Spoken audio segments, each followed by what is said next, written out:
G'day and welcome back to Torment, Tides of Ranmenera. Last time round, we got ourselves knocked out. We met up with Adan's old lover and then agreed to help her with the project. We then spent a bit of time messing with this unsuccessfully. So, this is... So the clue here is that Crimson Dawn greets the Seeker, Violet Dusk sees the searcher's end, and we've had red, orange, we've had indigo, all sorts of different colors come through. So I think the answer is basically to try to take it through the rainbow. So I think right gives us our orange. So how do we get red?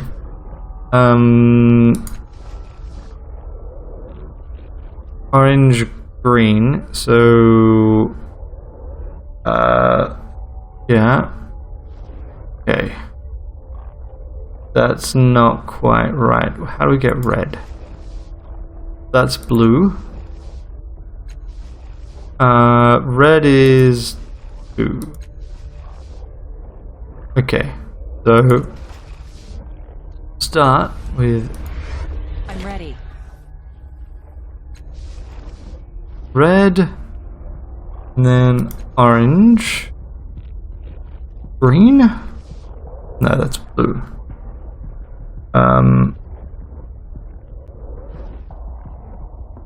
Alright, so I can continue to fiddle with this and try and work it out. I'm pretty sure I know what the answer is. The question is just converting it from these. So, leave it alone. Come back to it. Okay, left opening gives us red. Right opening gives us orange. The bottom gives us yellow. Yeah, Roy G. Biv. So, 4 gives us green. And red, orange, green, blue.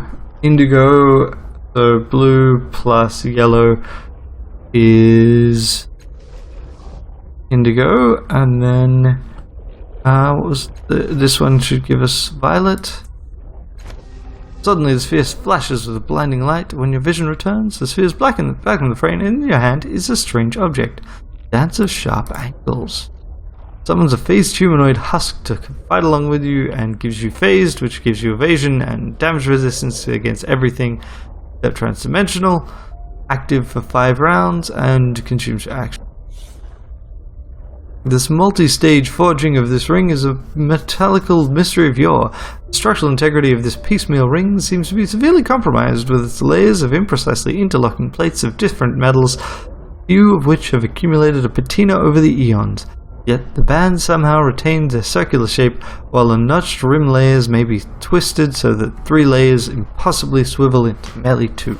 There are no signs of friction or sound when you make any adjustment to the jagged layers, regardless of the direction and the degree. However, if the rings interlock multilaterally, it pulls the wearer out of phase with reality, simultaneously pulling an ally from a different dimension to help absorb an enemy's attacks. Sweet. So, there we go. Another cipher. That cipher I used said it had 5 uses, and it's gone. So that 5 uses thing seems to have been a lie. Annoying. I mightn't have used it. This fresh vapor 5 uses, plus 1 edge. Does that mean it grants me something I can now use another 5 times? I don't know. That's actually kind of interesting to see this like initial introduction. I'm actually going to skip this area though, because what I want to do is I want to get a focus. And that focus requires me to go to the circus. So that's what we're going to do instead. Let's go talk to the children of the Changing God. Or rather, the cult of the Changing God. Who are interested in children of the Changing God like us. Here we go. See this clock? Isn't it great? Mimion. As you approach the duo, you see that they're arguing heatedly, but quietly. The petite woman turns towards you. Her hair is unusually a light, almost yellow color. Bright eyes dominate her pretty face. Excuse me, milady. My friend and I were having a discussion, and eyes fall upon your tattoo, and her breath catches audibly in her throat. A cast-off! I've never seen one! Her partner is an unnaturally tall man, gaunt and sour-faced, his voice sonorous, with fingers that twitch and weave through strange contortions. Occasional light sparks in the air as he does. He turns to you and opens his mouth to speak, registers your tattoo, and it closes it again. His throat pauses for a moment, and he says, "It is an honor." Kelsey sighs, "Must we indulge in this religious nonsense?" "Your opinion of our beliefs is noted. However, we have discussed our differences with you before, and you made your position clear. Thank you." He turns his back on you, anger etched in his face. He collects himself. "If I might impose on your time for a moment, might you tell me about your tattoo? How did you shape it? Did you know why it differs? Do you know why it differs from the others?" "I'm having trouble placing her. Could it be? I need more time to question her." "Others, you mean? What do you mean, shape it? Don't tattoos stay the same?" Not yours, revered one. Her voice is the barest whisper as she curtsies. "You are a cast-off of the changing god, light of brilliance. His touch is on your head. The tattoo mark shows his child. You're not alone. Other cast-offs live, and we treasure each of you." "You are welcome here, revered one. We stand ready to serve as we can. Have you any questions for us?" "Do you know anything about the sorrow?" Casmine shudders and touches herself ritualistically on the forehead and on her lips. "Monster of deepest nightmares. I've heard it once you dead. Every one of the Holy One's creations, all dead. I don't know why, but it hates you." What is... No. Do you know anything about a device called the resonance chamber? No. What can you tell me about the city? "The empire your sire built and defended, the cradle of civilization, the center of the empire of knowledge." His eyebrows rise, and his slow tone is effusive. "It is among the great works of humanity in the ninth world, built on the foundations laid by unknown creators. It has risen to become one of the preeminent cities on Goravia Sounds. It is somewhat diminished in these latter years, to be sure. Perhaps if the changing god would return to lead us to glory." "Who are you?" "I am Mimion, one of the leaders of the cult of the changing god in Sagas Cliffs. My primary duty is as chief archivist. My colleague is Casmine. She is responsible for the day-to-day administration of our encampment." "I have nothing more to say. Farewell." "Wait, revered one." He peers at you, all traces of distraction gone. "I do not recognize you. You do not match any descriptions we have recorded." Casmine snaps her fingers and finally figuring out a mystery. "Wait, I remember your face. Wait, let me remember your face." She studies you carefully. Oh my, you're new. Are you the changing god? Can it be?" He reaches out to touch your sleeve and pulls her hand back quickly. "No, not the changing god." Mimion nods satisfied. "As I thought, you are a cast-off, one of his children." He touches you with his long-fingered hand as if in consolation. "There is no shame in such a thing. Many cast-offs have come to our attention, and some of them have sought to deceive us so that it may seem more important. You're as new as we suspect. It is better for us, to know the truth of your existence than to bluster and lie." Crestfallen, she touches your shoulder. Are you sure you're not? You catch yourself. "No, why would you lie about that?" With a noticeable effort, she wrenches herself into optimism and she chirps, "But you're new, aren't you? You're new. Have you decided what you'll do, what you'll be? Your sire's other children have done amazing things, amazing, and no doubt you will as well." Kaz looks away from you, swallowing her sudden tears, and he says, "We have a request for you. Dark figures circumambulate these clock faces, and I theorize that your sire's creation of the time shields that protected the city established a connection with his future selves. We believe those figures may be cast-offs, or ghosts of cast-offs, the living shells of the bodies your creator has worn previously. The clock is unmoored in time. We do not have knowledge sufficient to investigate, but you might. You have a connection with he who created the clock. you should be able to align it with the present time and uncover who these figures are. If you cannot, you will at least increase our store of knowledge. Then we can answer questions you must have, right, Mim? I'll do it. Sure. This will be a true gift to knowledge, revered one. Perhaps you can find an answer where others have failed. You will have our thanks, our boundless praise. We will wait for you. We will answer what we can for you, then return to us, revered one. We will wait for you. I'll remember that. Slipping between lines for some reason. I'm going. This machine towers over you. Its purpose is unclear, but the 3 circular faces set into the ground remind you of clocks. Something is wrong with the machine, however. It's partially transparent, shimmering in the air when you directly look at it. The clock faces seem to show several different times at once.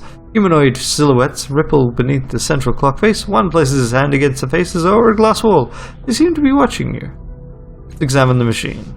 Towering mechanisms waver in the air. Similar to Calistage, it appears to be in several states at once, though all the machine states are in the exact same location. You can't touch it either. Your hand passes right through it.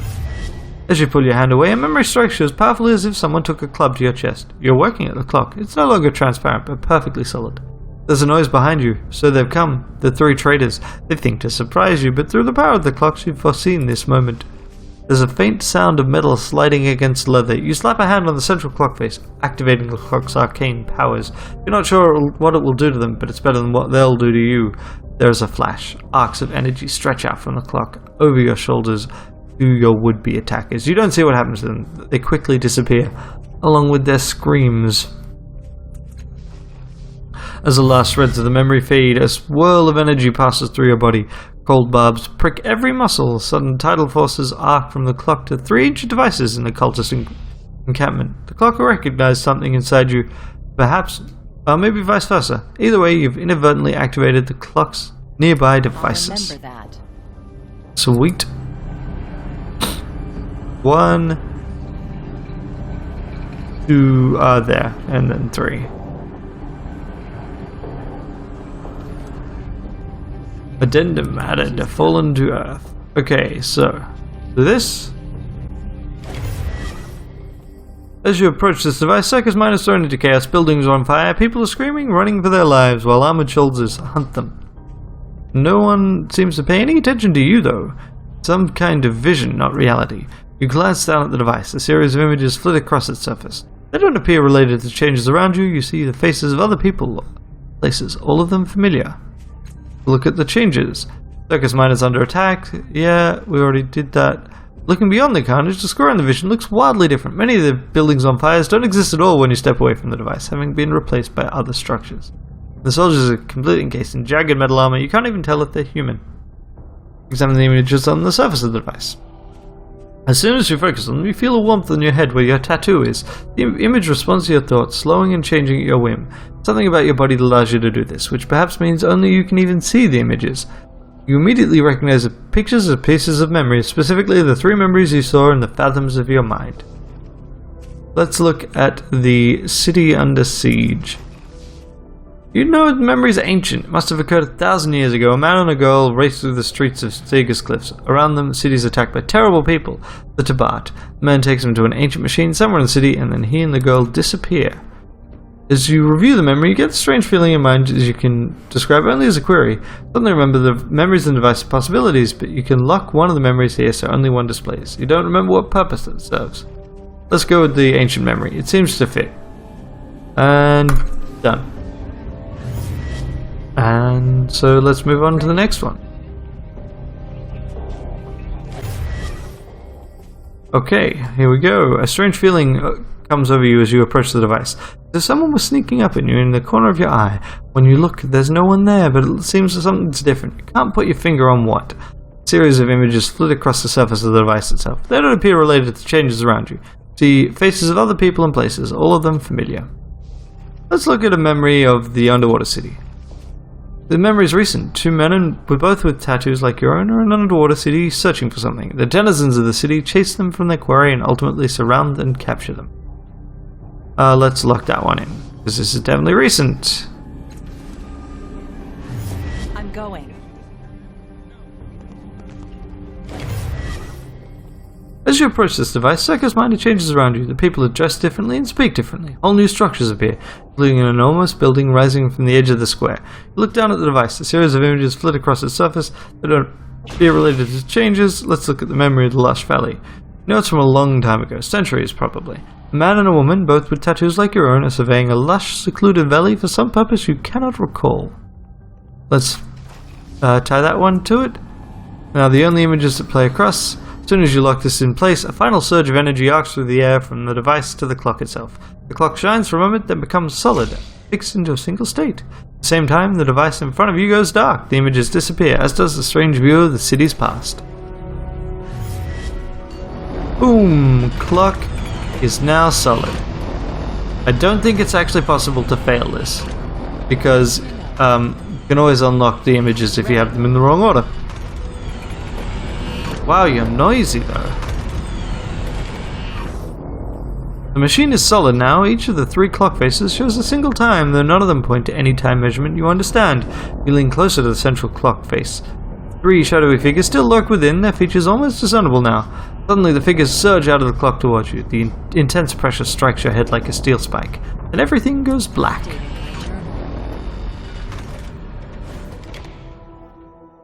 Okie dokie. Of course. Here we are. Villain, Divya, Iku, and Kamose. The 3 figures before you are disoriented. They don't even seem to notice you at first. All of them have a tattoo like yours. Cast-offs. What befell us? The woman dressed in powerful-looking armor, says the woman dressed in powerful-looking armor. Her face bears several scars, yet her eyes have the innocence of a child. Did he do something? Are we still in the clock? What new torture did this changing God have for us? I do not believe so. The second figure is tall, dressed all in black. Its height is exaggerated further by a violet fish-like crest on top of its head. Its large yellow eyes are squinted, scanning all around. There was a woman outside the clock, but it wasn't. It was her. The third figure points at you. He's small and wiry, tense as though he expects danger. He carries a shield on his back. She's a cast-off, he says, looking at your tattoo. Can't say I recognize her, though. Who are you? We beg your forgiveness, sister. We have been through quite the trial. I'm Kamase. These are my friends, Divya, Tiku, and Villain. We're cast-offs, like you. She looks you up and down, her brow slightly furrowed, despite her kind demeanor.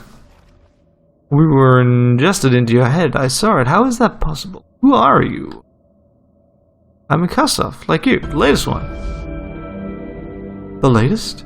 It's not possible. We faced a changing god mere days ago, and you're not the body you were. I think we might have been trapped in the clock for centuries, Kamase. Something about it messed with our perception. Time is an illusion. How long is the wrong question. What is this place? Where are we? Outside time? We were. Perhaps still are. In my mind, I think. Yes, perhaps you're right. Our consciousness were ripped from our bodies when the changing god activated this clock. Then, when you appeared, it happened again. Our minds ripped from their chronal prison. I cannot be certain, but I believe this is part of some vast mental construct. Turns to your mental constructor. What do you mean? We went from one prison to another? You did this. If this is your mind, let us out. Why did the changing god trap you in the clock? Yes, the 3 of us once worked along our side, helping him with his research after he brought the Order of Truth to Sega's Cliffs. We saw him for what he was, selfish, arrogant. Marilyn helped us. What else become of her since he doesn't care about us, not a single one of his children. All of the projects, they were always about him. He didn't care if anyone got hurt in the process. We betrayed him. We were meant to stun him, to capture him before he could escape to another body. It was too quick for us. He activated the clock, tearing our minds from our bodies and trapping us eternally. Why can't you get us out of here? Wait, you listen. We're trapped in the clock for centuries. I'm looking for a way out, believe me. But if Tiku says it's your mind, then it's your show. As long as we live, there's hope. One of us will find a way. Don't see any way out. Godzilla stretches its neck, putting its face in a handspan of yours. It seems to be examining you. Your mind. Only you have the power to change. What I was trying to say is that this place was created for your body, or perhaps by your body. Our sire has placed within each of us unique gifts and abilities. For example, I've never heard tell of another cast-off who could trap consciousness the way you have. You don't have created this space for you without also giving you a means by which to move through it. Think, what other gifts did our Creator bestow upon you? It shows an aspect of myself when I was born deep inside the heart of this labyrinth. I can see what you speak of. This aspect describes you just as I am Vagellan. Villain is observant, and Kamase is foolish. I object to the characterization.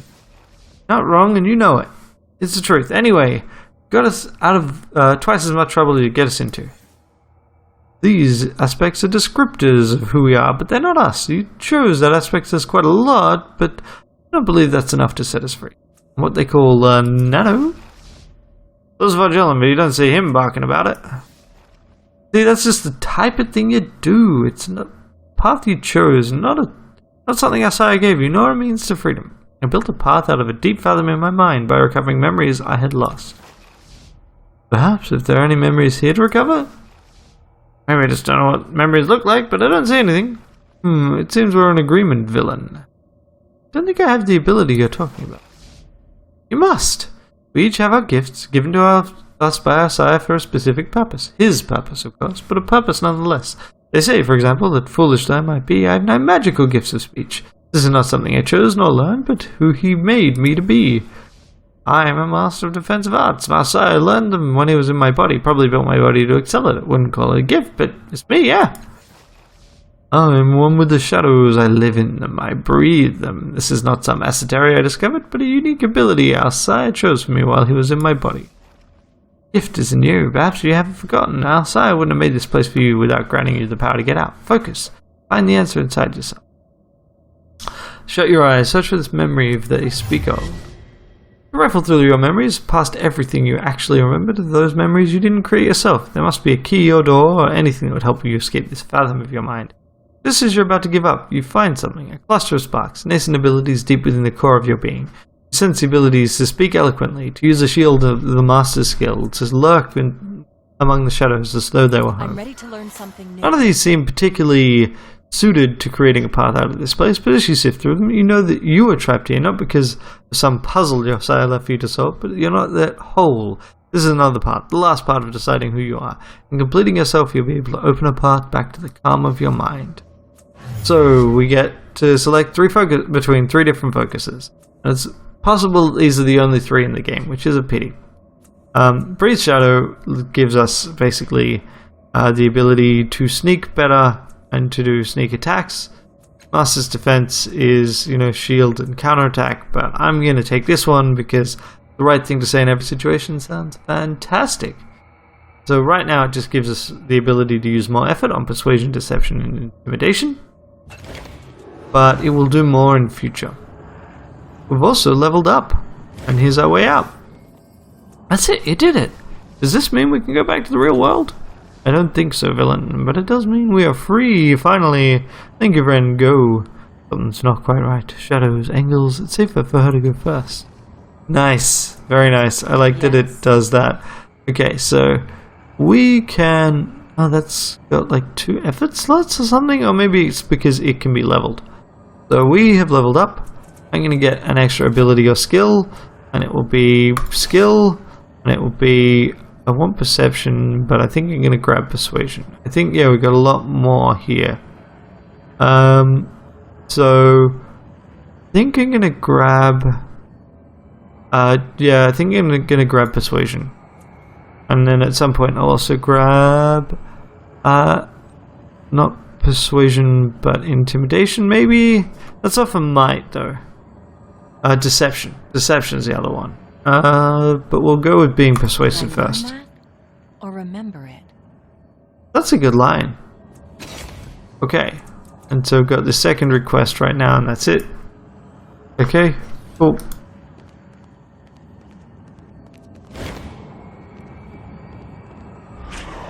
Oh, hey there.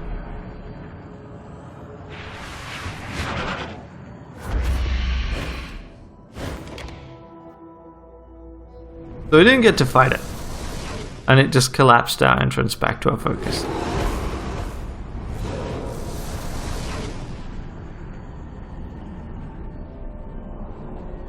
That definitely looks like there'll be stuff back here later on. So what happened? You alright? That thing almost killed you. What did happen? It blasted you out of that part of your mind. Sorrow must be gathering its strength, taking places in your mind to keep you from reaching your full potential. Don't know why it doesn't just destroy you. Perhaps the fragments aren't strong enough yet. It's alright though, we've got more important things to do, like get the chamber fixed, right? Something feels odd about this man, but it takes a while to put your finger on it. It's his thoughts. They aren't there. Or rather, they are there, but they're indistinct, like a white noise that blends in too well with the background of this place. Are you always here? Where else would it be? Found the residence chamber, but it's broken. Yeah, I saw that. You don't see everything you do out there in the world, but I definitely saw that. You have to find a way to fix it. How did activating the clock in the real world open the other fathom? Who knows? Probably triggered something in your mind. Made a bridge you didn't have before. Maybe you did have the bridge once, but you lost it. What should I do now? With that chamber broken, not sure. We need to find someone who can fix it. Chamber's our only hope without it. Could other fathoms open like that? Maybe. You already made a lot of changes to the place. At this point, nothing would surprise me. Thoughts are fuzzy. Why can't I read them? His voice is dry, but his smile takes some of the sting from his words. I imagine because it's in a place of pure thought. I'm a construct of pure thought. Now, conversations taking place on the level of thoughts. Most things in here aren't real. You like reading your own mind. Don't know why his accent is shifted into like really stereotypical Aussie. Just, I guess I don't have the nasal component happening today for some reason. Whatever. How do I get back this time? Portal's still there. I don't see why it wouldn't work twice. How do I get the other fathoms open again? Sometimes the things you do in the real world can create bonds and bridges you lost or never had. Those bridges reveal themselves here. Is there anything to do while I'm here? You mean apart from the cabaret acts, distillery is an endless adventure just behind the next wrinkle in your mind? He jabs you in the arm and is helpless. And if you believe that... Sorry, but it's your mind. There's nothing like that here. I've looked. Still, you changed things plenty already. Wouldn't be surprised if something like that showed up here eventually. Alright, I'm ready to go. Of course. So that is definitely bigger and new. And that's still broken. And that's still gone. And let's get out of here. Alright, so we've got our like key ability. So that's great. And next time round we'll explore Sega's Cliffs. We're going to spend a lot of time in Sega's Cliffs. As keen as I am to get to like wholly new content, I really want to do all of the side quests I can, because that's generally just how I roll. So until next time, have a great day. Bye. Thanks for watching. I really appreciate you spending the time and effort watching the videos I make. If you'd like to watch more, on the left there should be another video from this playlist. On the right there will be whatever YouTube recommends, and in the center there is a convenient subscribe button just in case you need it.